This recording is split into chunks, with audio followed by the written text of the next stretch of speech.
Hey classmates, it's Sean and Rob, and this is How Do You Want It? A podcast exploring sex, relationships, friendships, entertainment, and everything in between amongst Black queer men. Thank y'all for coming back and tuning in for more bullshit. Tune in. How are you, friend? What's new? What's going on? Someone finished something I hear recently? I finished a series, Selling Sunset, which was fab. It was amazing. And I loved it. Wow. And I did. I love that for you. I did. I think I watched one of those seasons. It was so produced. It was the most produced reality television show I've ever seen in my entire life. But I got my life. So we're not going to tell people the tea? Your personal business. We don't have to. It's fine. It's fine. That's just my personal business out there. Well, we told the girls when you started. Anyway, thank y'all so much for coming back. We back clearly on our bullshit already. Already, honey. But yeah, let's spilling the tea. So to speak. Let's spill the celebrity tea. Let's get into what's got the girls up. So, what do we have? Oh, you know, the usual. Our Drag Race. Come on, the girls are back for another episode on the Friday. Yes, you know, we like to drop shows sometimes, but we're sticking with fucking Miss Drag Race. We're going to stick with Drag Race. We're going to stick with the season that may not win an Emmy this year because it just, for me, it gives very lackluster, and I'm sad because there's hiding in closets there, and I love me a little Candy Muse, and I'm really loving Jimbo, and I wish I could say that I love a lot more of the girls, but I really don't. Like, and it's no shade, I just feel like the casting this season is not really giving. I was like, were the other girls busy? Like, I don't know who like the popular girls are, but I can't imagine that this is them. Girl. I agree completely. I was like, you know, I'm nobody's Drag Race girly. I don't know all the tea, right. But it's missing some like even the seasons that I've seen that were not all stars, the girls gave more than this. Right. So yeah, I'm scratching my head a little bit, but let's review episode 3. What do we get into? We had the grocery store ball. What was it called? The grocery store ball, girl. Which me looking around for the looks. You know, it gave much of nothing. Yeah, I honestly just feel like it's not giving this season, and I feel like there are certain girls who give certain looks that are like, oh, like that's cute, or like, oh, I like what you did there, but nobody's really giving like, oh, bitch, like gag factor. Gag. Yeah. Nobody's gagging me. Yeah, not so far. Hiding Closet got me cracking up. Oh yeah, she's a key. I love her for comedy, for acting challenges she gives. She's a key. But I will say I can't not give Miss I said to Kahana her things. I said to Kahana. Because and I said to Cordelia. Like Kahana, she's a looks girl. Like she's a Vegas girl. Right. She's the beauty queen girl. I don't know if that's the proper terminology, but she looks bad. She does. I liked her first 2 runway looks for that challenge in particular. The last one where she had like fruits and shit on her and vegetables, I was like, yes, girl. I didn't know. It didn't get me out. That's how I felt for a lot of girls' looks 1 through 3. But the one I thought Jimbo's looks were very good. I thought her fruity look when she came out. Oh wait, I'm mixing it up with Jimbo. Jimbo had the fruit and stuff. Jimbo had the icons on the dress, and it was like a body. That was fab with the colorful. Yeah, I love that. I thought that was really cute. And she had the white with the bubbles and stuff. That was cute. It was the last look that I didn't love, and she had the kumquats and fruits and shit on her. Yeah, I was not a fan of that. I was not a fan of that. But the other 2 looks fab. It's true. And then Jessica Wilde ended up winning that episode. She gave me nothing. And I don't like her. Wow. So I was like, how did she win? How? And you know what? I'm not mad. I'm not mad that you feel that way, because as somebody who also I can understand Jessica Wilde's drag. And I think that she's somebody who I'm sure is well deserving of a crown or a win this season, I'm sure, for different challenges or whatever the next challenge or other challenges will be. However, Miss Thing. I just feel like for a ball challenge and all the ball challenges I've seen, this one, it fell flat. Miss Thing. Okay, well, I'm glad to know that the previous ball challenges have given, because as someone who watches balls, that gave nothing. Yeah. It was, underwhelming completely. Lala Ree. I'm as a black queen, I'm rooting for you, but I'm rooting. She looked crazy. Sister. She looked nuts. Sister. I was like, oh no, oh no. Oh no, no, no. No. I was very disappointed, but yeah, because that's the thing, because I be wanting, like you said, I want to be rooting for everybody black, and I'll be like, La La Ree, Miss Thing, like, I be wanting to give the girls a little extra, a little extra $30K in their account before they start, a little something like, because and I'm hoping. Did they step it up? That they step it up. I hope so. Maybe they're just, sometimes the girls say, you start lower, you start giving average. You start in the basement. You start at, doing not so great, so that when you really turn it, the judges are like, oh my God, what a transformation we've seen. And that's like a story arc strategy or whatever the fuck, I don't know. But I'm hoping it's that, because if they continue to give like just regular, I'm gonna be falling asleep during the episode. Girl, I'm already a little sleepy eyed. I'm not gonna hold you. I'm not gonna hold you for real. I'm a little sleepy eyed because off the heels of Miss Sasha Colby, Miss Thing, off the Sasha Colby meet and greet, when Miss Thing came out episode 1, turning in, it's like, what's going on? What's it giving? So. And then Heidi, like you said, we love Heidi. She's very much a comedy girl. I think the looks have been okay. Like she looks nice sometimes. But other times she doesn't. Like it's given very like C- in the looks department. I think her last look on the ball challenge, she looked like she worked at Dunkin' Donuts. Oh, not the top pink, down. The pink and orange. Bitch, you are so rude. Oh my God. It gave Dunkin' Donuts realness. I was like, oh no. But, it is what it is. She was safe that week, so it was cool. We gonna let her live for that. But yeah, who ended up being, it was the two white girls. It was in the bottom, Darian Lake and Kasha Davis. Were in the bottom. Ended up going to lip sync battle with Raja? No, with Raja O'Hara, yeah. And Jessica Wilde, who ended up winning lip sync, and then she whipped them titties out and ended up winning the lip sync, and then she said home Miss Kasha Davis, rightfully so. And I didn't care. Rightfully so, because that dress both of them could have went home. Honestly. But yeah, no, Kasha Davis with that fucking pinata dress, bitch. Looking nasty. They gave. Like, why would you do that? Like, why would you do that? Like, I don't know. Like, I know that. I don't know worst dress. I don't know. It's getting worse. Like, like, it was just like, girl. Child, she looked crazy. Crazy boots. And then here go Candy Muse. I want to get like a stick and beat her open. Girl, truly a pinata. It really gave that. It gave pinata. Because, like, also, like, why are you doing all of this to this fucking dress?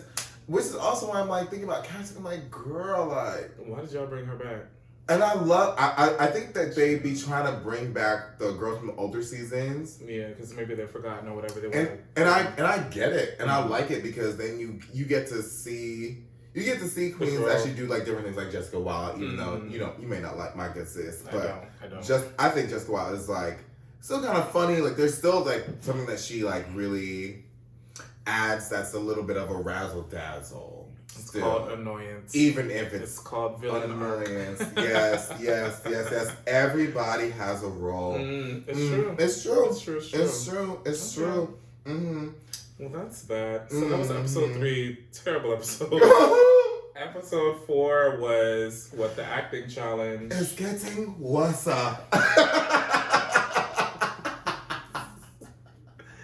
I was, once again, kind of underwhelmed. Okay. The 3 girls who were in the top, they did well. Jimbo, Miss Mama's, was it Kahana? I honestly can't. Oh, it was Jimbo, Candy, and somebody else. It was either Kahana or Jessica. It was like one of the Latino I think it was Jessica, and then Kahana's team was also saved because Kahana was all black girls. Because it was Kahana, Candy. It was right. Not Kahana. Heidi. Kahana, Heidi, Lala. And Lala were saved. So yeah, it was Jessica in the group with Jimbo and Candy. Mm-hmm. I actually did laugh. I said, okay, this was funny. And Jimbo was acting down. It gave very high drama, honey. It gave Carrie. And while I'm telling the girls, listen, I love Jimbo. I'm rooting for everybody black, but Miss Jimbo's kind of turning in. Jimbo's turning in for me. Jimbo and them titties, bitch. I feel like she's looking at the titties, bitch. She's the only one who's giving like, I don't know what she's gonna do next, but it's exciting. But it's exciting every time, you know. And I feel like she's the only queen for me this season who's really giving like a little bit of an edge per se, or like an unexpected kind of like twist. A wow factor. Yeah, she's the only one giving like full out star drag quality. And all the other girls just feel like they're walking into All Stars playing it safe or like playing regular, because it's like. You think maybe it's like an ego thing, like, oh, I was cast on All Stars, the girls love me, I'm already fab. It may be, and they're not bringing it. It may be. That's because I'm like, I'm over the whole cast for this season. Honestly, no shade, and because I want to say I really do like maybe half of the girls, or 30% or 45% of the girls. I would say 30. 30 to 45% of the girls that I really do enjoy it, and then I look at it, I'm like, damn. I didn't like them when they were on their season. Damn. Like, y'all not gonna do nothing else? Because it feels like some of the girls came back and they just gave like the same thing, but like with better fabric. Right, like you have a higher budget, sure. But they're gonna do nothing else. The fabric might be more expensive, but do it look crazy? Most of the times it does. I haven't seen the expensive fabric yet. I haven't seen it outside of fucking Kahana and goddamn Heidi and Jimbo with the phones. Yes. And no, I would say Lala Ree when she did her regal old Hollywood look. Now that was expensive looking. That gave. When Lala Ree gave the old Hollywood glam the first moment, now that was fat. I gotta give her things because otherwise, It's true. Yeah. It's true. But I will say that was the best look I've seen from Lala, and I've been waiting for Lala to come back since. Same. Because, this episode's look where she had the fucking nude fucking bodysuit on the bottom for the ass challenge. And the nude didn't match the ass out, so it looked like it gave 3 different tones. Me, bitch. I was like, you remember in Miss Congeniality when he was like, this bro's got 3 asses. That's what it gave, because I was like, she has a light skin ass, she had a dark skin ass, she got a fucking red ass. It was so much. I was like, this look is crazy. Girl. And then she had like the cutout shoulders and it's red. I was like, oh my God. But who did this? Who did this? It wasn't you, Lala. It couldn't have. Somebody sabotaged you. Because I know my girl Lala is like not a bad looking drag queen. I feel like she pulls looks. I feel like she knows how to perform. She's a good drag queen, I feel like. And I also think that she's a performer, one thing. So I feel like maybe what she's... save her. Yeah, but also in All Stars, it's not going to save you because you can't lip sync for your life the way that you can. You got to win first, So it's like... That's true. My gal, like, you got to do more, girl. You got to do more, but... I'm still rooting for the girls. I'm wishing them the best. It's still Heidi and Closet and Jimbo for me. Those are the only 2 bitches I really give a fuck to see. At this point, yeah. Real shit. They're kind of turning it, yeah. No shade. I'm rooting for my loud ass sis Candy Muse. I'm rooting for Lala. We'll see what happens. They both need to step it up. Period. But yeah. So anyway, Miss I don't even fucking remember who went home. Darian Lake went home. Jimbo won again, right? Jimbo won. Sure. And battled, what's the girl from season 1? Raja. No, Chanel. They both actually kind of look stupid to me. But, girl. It gave nothing. I said, Oh, okay. Okay. Okay. The other girl from season 1 is doing slightly more, so sure. But I was sitting there like slightly more is generous. That is real. They both gave nothing. Nothing, bitch. I said, oh, okay. And then she had this fucking reveal. That was not a reveal. She revealed more nothing. It's like, bitch, if you had on something basic, but then you revealed something basic plus. It was like... Not you reveal your galaxy for it to be Banana Republic, honey. Like, I was like... that. And the judges was like, whoa! I was like, okay. Girl. Don't try to pull the fucking wool over my eyes, bitch. That was nobody's reveal. Stop it. And I don't even watch the show like that. Oh my god. The reveal gave... It was not. Okay. The girls are not turning it. It's true. So anyway, Miss Season 1 girl, Calendria, what's her name? Chanel won and sent, well, she didn't send. Calendria. She sent Darian Lake home, which, good riddance, girl, also gave me nothing ever. And that was episode 4. Also underwhelmed. That's true. I want to see if, like, once we weed out all the girls who are just there, if the girls who have potential, like, step it up. I think they will, hopefully. Yeah. I'm being optimistic. I'm hopeful. We'll see. I'm hopeful that, like, the last 5 or 6 girls will really turn it Really up. give, yeah. Yeah. But, of course, it's going to be all the girls of color, so. At this point, it's Kahana's game to lose. Honestly. Anyway, and so that's... Jimbo.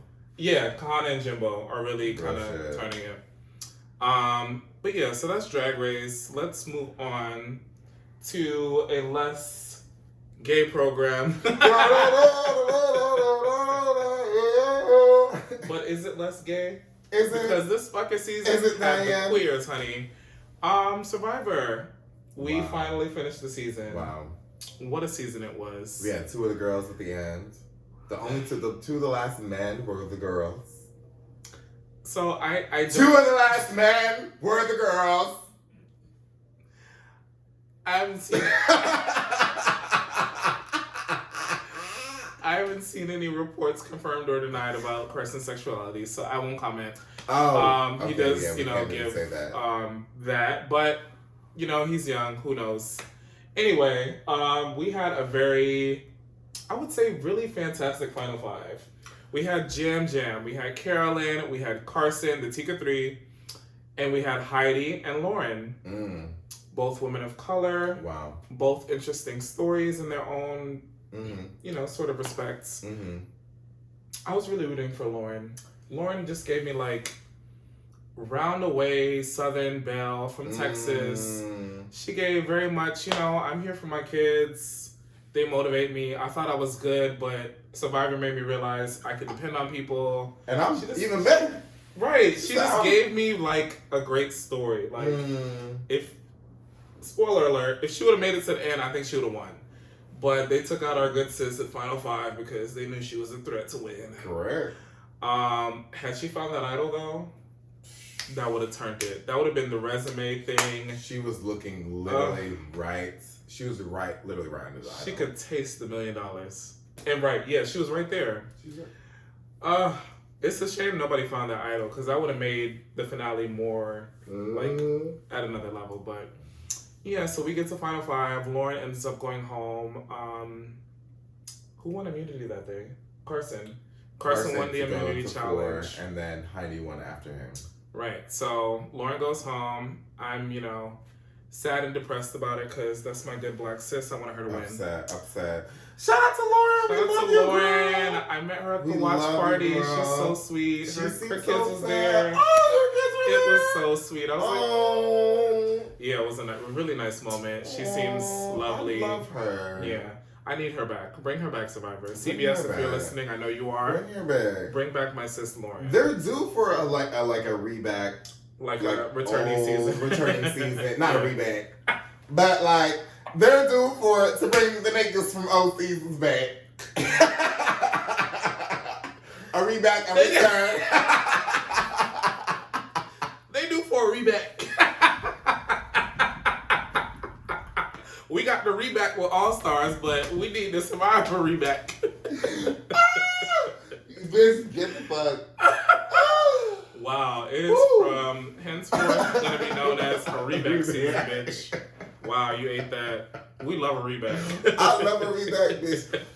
And I love Lauren. Yeah, I need her back. I love Lauren. I think from this season, there's a lot of like potential returnees. I do. Jam, Carolyn. Absolutely. Carson probably, Lauren. Absolutely.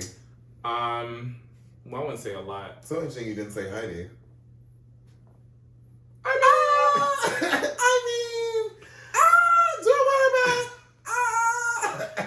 You know what? At the watch party, she had high energy. She was very like it gave fun.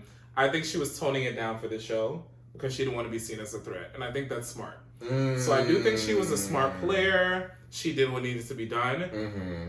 But based on the edit, we didn't see an interesting person. Yeah, I agree. And I think that's probably more the editors plus the fact that she was toning it down. But I thought Heidi played a decent game. But, we'll get to that. So, yeah.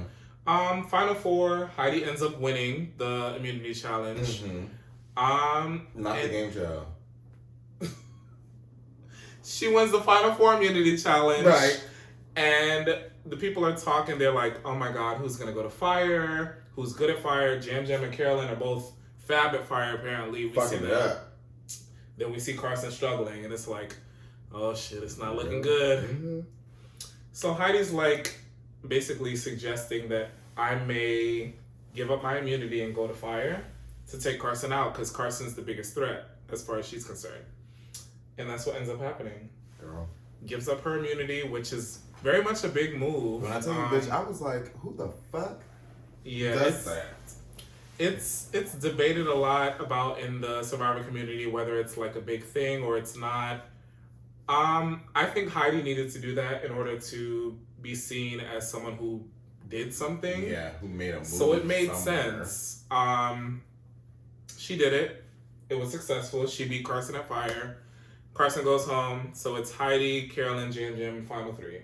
Which also, like, before you even get to whatever moves past the final three, I also feel like if your big move comes at you throwing away your immunity challenge to fight and fire, that's a problem for me. Like, I think that for me shows, like, I feel like that is an initial one, shows the jury that you didn't really do much all game, and that's an admittance to that. Well. And then it's like, you're putting now, in my mind, it's like, you see that so much and understand that so much, you have enough of a self-awareness of that to then now throw away potentially your safe ride to the final three because you want to build your resume. And I just feel like that's, I don't know, that's I feel like great. That's not great. It's not a good position to be in. Agreed. But, the girls are saying Final Four fire should not even be a thing in the first place, which is a different argument. No, I'm not mad at that. I get that, but at the same time, like, that's the thing that's closest to the original Survivor in that, like, it goes back to the basics. Fire is the most important thing. Yeah, that's what you need to survive. I get why they do it. But, yeah, no, people make a big deal about fire. The girl said Cassidy should have did the same thing, but we see now Heidi did that. She still didn't win. So still didn't. What is the truth? And I thought that she was going to for real. Like, I really thought when they were coming all at to the watch party, like, oh shit, she's won. She's won. It's her. I honestly was watching it, being like, oh, they're gonna all variety. And they did not. One person did. One. So we get to final tribal. It's the three of them: Carolyn, Jam, and Heidi. It was a decent tribal council. Final tribal. They asked decent questions. Jam obviously answered the best. Carolyn struggled a little bit, but she had good answers. But I don't feel like they talked enough about the strategy. Yeah. But yeah, and then Heidi was giving like, I'm gonna cut you off to like throw shade on your game, which is not a good move. It was like, sis, you didn't need to do all that. Like, you did your move. let it speak for itself. Talk about what you did that was positive. And she was just trying to throw shade on too many people's game. And I was like, that's not going to work, girl. And we saw that because final vote came out. And 7 votes. 7 votes Jam Jam. 1 vote Heidi from Danny, which, you know, we don't care about her. She wasn't really connected to the game, no how, was she? Oh, goddamn. Goddamn. But the real gagger is that Carolyn got no votes. And justice for Carolyn, because I don't make honestly, like, I think that you brought this up, Robert, like, when we talked before the show, is that you don't believe, and I agree with this, that she really, I think in the game, you can see one kind of reality, and you see one kind of perspective. And then when you're a viewer, you see something else. And I think as viewers, we were watching Carolyn being like, yeah, she's doing great. Oh, she's eating it up. Right. But I think she wasn't playing that to the jury. Correct. Whereas Jam Jam was. Yeah. The fire thing, when he was helping out Carson, he didn't need to help Carson. At all. That's called jury management. Okay? You do some really nice shit. You have a heart-to-heart. Jury management. And when Carson got on the jury, he probably sold Carson because... Jam Jam. You know, yeah, he sold Jam Jam because he felt really connected. There was an emotional thing with them. And he helped him when he didn't need to. Honestly. You know? So that's being a social player. I think Carolyn was probably more strategic, but at the end of the day, Survivor is a social game. And people love Jam Jam. Like, he's funny. He's lovable. Like, they do. Even the viewers knew, like, he was a lovable character. So it's like, I get why he won. But I'm still, like, just a little bit disappointed that Carolyn didn't get 1 fucking vote. Like, she was pissed. A good player. I'm pissed that Carolyn didn't get 1 fucking vote. I'm upset because as a viewer, we were rooting watching, for you. We were rooting for that, our good sis. Right. But she made some really masterful moves. We don't root for a lot of white women, but fucking Carolyn. We don't root for these white women out here. Okay? Carolyn was turning it, bitch. Carolyn, my good sis, my kooky brain sis, my good sis. She has such good instincts for the game. She did. A strategist. She got it. The way she saved Carson. She did that. But you know what? And that's what really gagged me, because they was talking about how Carson was the brains, and Carson made all the decisions, and Carson did this, and Carson did that. And I was just like, wow. I'm like, Carolyn, speak up, Carolyn, speak up. Because I think she was just self-conscious. She was like nervous and stuff. And she might have been. And I just honestly feel like if I watched the game from the edit that they showed, from my perspective, Carolyn, in my opinion, played the best game that I have seen in a very long time. Like, not only was she strategic, she was social when she needed to be. People liked her. She was funny. She liked her. And she had a good story. She had a great storyline. Sobriety. From beginning to end. She was an addict, and she's no longer, she was talking about her kid and being a mother, and it really gave to me. Like, I just feel like... It was a good story, yeah. It was a fab story. But I think she's, like, locked in. If they do a reback season... A reback? They bring back Carolyn. Y'all gotta bring back Carolyn for a reback.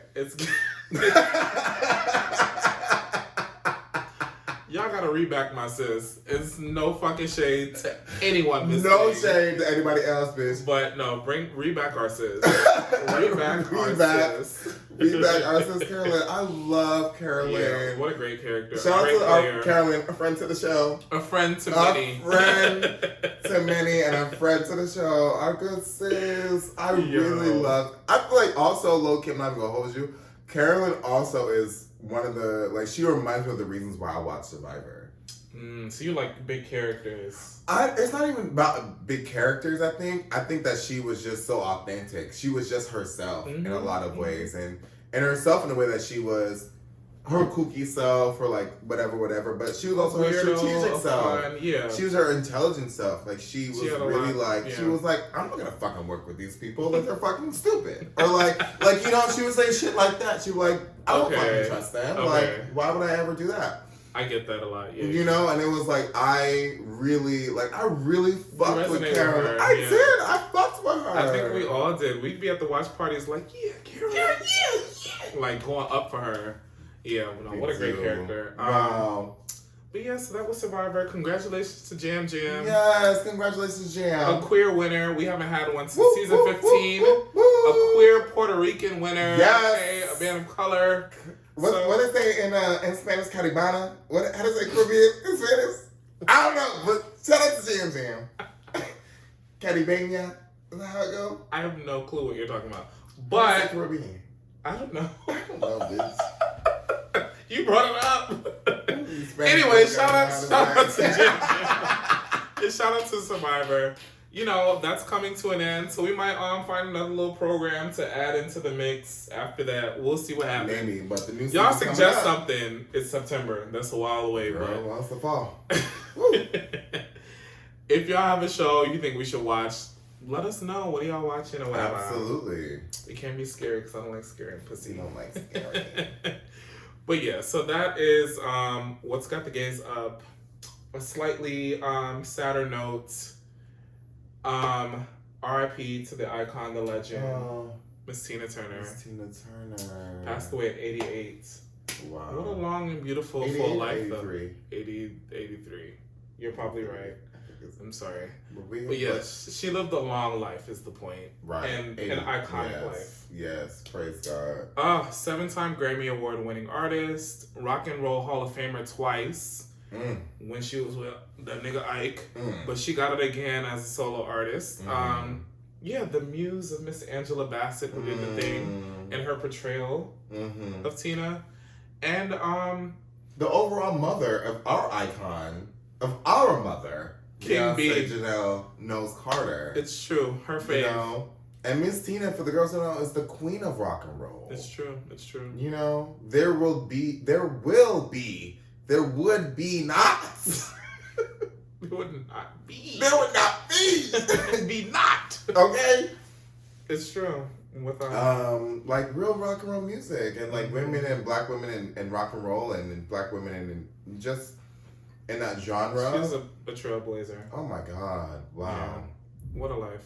Wow. What an artist. What an artist, and I hope that she's in peace now, and I hope that she gets to sleep in knowing that she's had such a positive influence on so many the artists. world and so many artists, and wow, what a legend, and sleep in peace, Miss Tina Turner. A legend. Yeah. Yeah, but we're gonna move into Butch Queens Build a Playlist. Whoop, whoop. We're it's just for decoration. We're focusing on musical theater this week. Boom. You know, what are our favorite little musical theater numbers? What do we enjoy? I'll start. I have from Rent, Will I Lose My Dignity? It's around. It's fun. It's beautiful. It's not fun. It's actually really depressing. It's you know like. Anyway, it's a sad piece, but it's very fucking pretty. From Rant, I also have Children Will Listen. I think all of my pieces are kind of like sad, like ballad types. Oh my. But you know that's. But they're good. They're good, exactly. And then I have from The Color Purple, I'm Here, because fucking obviously, that goddamn Cynthia Erivo, that goddamn Fantasia. Baby. They both turn it. Coming Christmas Day. Every time. And you've seen the trailer.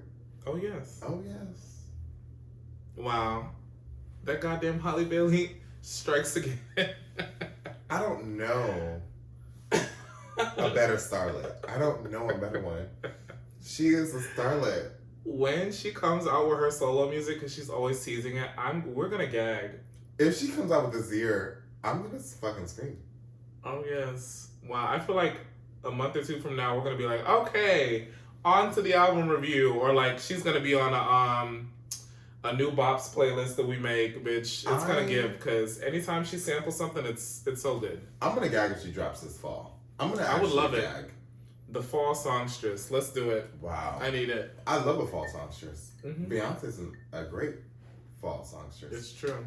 She only dropped Renaissance in the spring. She dropped last summer? Summer. But I think that was like the first time. Usually, because Lemonade dropped in the fall. And Self-Titled Beyonce was in the winter. Yeah, she's not really like a She's summer not girl a per summer se. girl, really. I feel like. Well, do you done... remember B-Day? Or that's a long fucking time ago. Before that, or Sasha? Because Sasha Fierce was the one before Self-Titled, right? No, that was 4. Oh, 4. Before 4 was summer. Well, she might be a summer girl. Well. Anyway, how do we fucking make this about Beyonce again? I don't know. How do we even get here? I don't know. The pressure is getting West Side.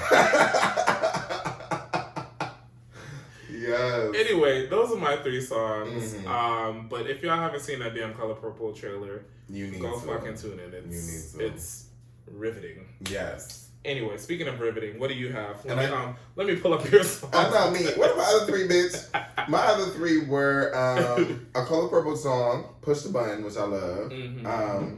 Seasons of Love from Rent, which is like a classic. Yes. And the Schuyler Sisters from Hamilton, the musical. Which I always seen love. Hamilton. Like I know she's a popular girl, but I never seen it either.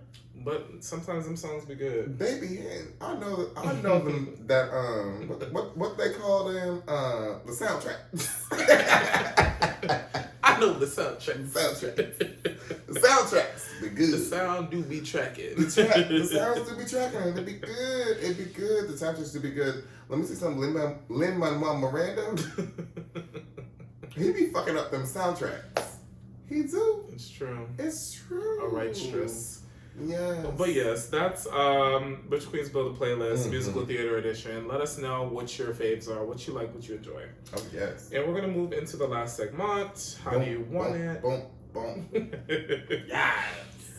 This week, we wanted to do like something slightly different again. Keep it spicy. I stumbled upon a sex values quiz, I guess you could say. Just to see what your values are sexually, I guess. And I'll go through my results briefly. Attraction, it's basically masculine versus feminine, like what you're more attracted to. I got 78% masculine leaning. You had 92.9. I did. Wow. Wow. Sex drive. Sex drive is either hypersexual or hyposexual. I got 93.8% hyper. So, I guess I enjoy the sex. Woo! You got 87. I love it too. It's true. Dominance axis is dominant versus submissive. I got 75% dominant, which is sort of a new revelation for me. That you're attracted to somebody who's more dominant? Or that I think you are more dominant. It's what you are more dominant. Got it. Okay. So yeah, you got 91 though. You gave Dom. I am the Dom. Okay. The Dom diva. Okay, so yeah, that was that. Then we have the deviance axis, which is deviant or pure or vanilla.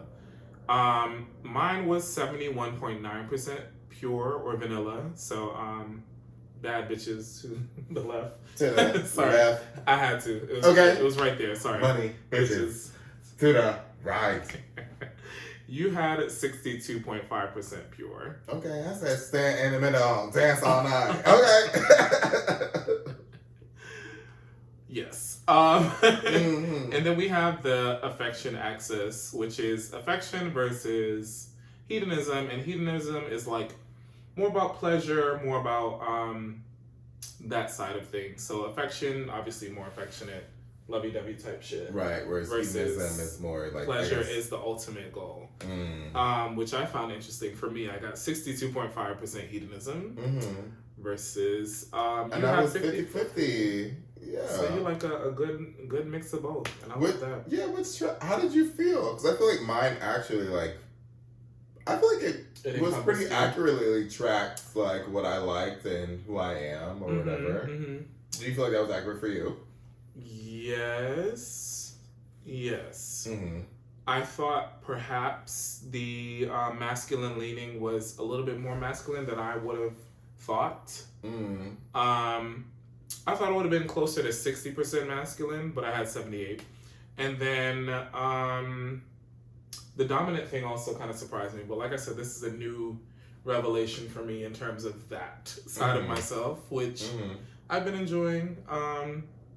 But yeah, I think those were the two things that surprised me. Let's go into what the class said, because I also asked the class like what your results were. The class leaned also, like us, more masculine attracted. Surprise! Surprise, surprise. Surprise! These niggas like masculine men. Surprise! You fat so predictable. I'm kidding. I'm kidding.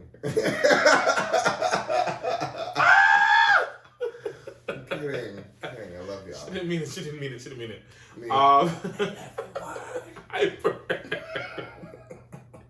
They're also hypersexual because, you know, we like sex. That makes sense. The interesting thing was, though, they were kind of split on the vanilla versus deviant spectrum. I'm not surprised by that. What's going on? I mean, it was sort of more 50-50 than where we were. I think we both leaned more vanilla than deviants. But yeah, it was more in the middle, which I love. I think I'm definitely willing to like lean into that more. I think it's probably like a safety thing for me. Like I want to make sure I'm safe if I'm doing any of those things, which we'll talk about more. But yeah, and then the last thing, the class leaned more affection over hedonism, which I thought was interesting. I thought that is interesting. The girls want to be loved. They do. I would also I would really do like to see the age demographic of that broken down as well, because I feel like I would want to see the age of niggas who are like, as far as hedonism and affection, what that breaks down to, because there are some freaky older niggas. And there are some niggas that just be like, I just want to be in bed. You know? It gives very like 30s, 40s energy. Like, I just want to be interesting. In bed. But, you know. Yeah, I don't know. I would say from what I can just guesstimate, I feel like they're in our age range, like 30 to 40 age range. Is probably the average. Of all of the people who participated. Well, shut my ass up, bitch. I know that's right. You know? But that's that. Let us know what you think. Yeah. Where did you fall in the spectrum? Are you a hedonist? Do you have a kink thing? Dominance? Submissiveness? Where are you?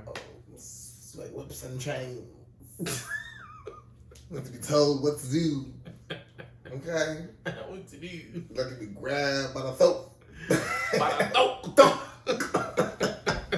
Let us know. Definitely, because a lot of y'all are freakies. And you could have answered. We had a few answers. Y'all don't like to be doing. Y'all don't like long responses. Y'all don't like to take surveys that are over 5 minutes. Okay. And I want to hear it. We're going to get you to do more, though, in the next round of this. And we want to support that. Period. I want to support it all. Because we want you to discover more about yourself, too. Maybe you're surprised to find that you might like a little kinky whatnot. You might like a little bit more affection than not. Agree. So explore. Take the goddamn survey. You're sitting on the couch anyway. Take the survey on the couch. With your vanilla ass. Hey. With your no judgment. Freaky ass. Anyway, that's going to wrap up this week's episode. Thank y'all for tuning in again. We're going to get the fuck up out of here. All right, y'all. Bye. Bye.